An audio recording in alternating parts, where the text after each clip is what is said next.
Hey everyone, welcome back to Vital Creations. In today's video, I'll show you how to check your referral code in GCash if only available and how you can earn rewards through referrals. Let's get started.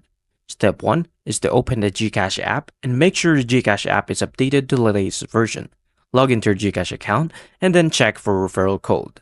Tap on the profile icon, which is on to the bottom right. Look for the Refer a Friend option if it is available. Tap on it and view the Share Your Referral Code. What if you can't find a referral code? GCash no longer requires referral codes to invite friends. Instead, they offer a job referral system where you can refer friends to job opportunities and earn rewards.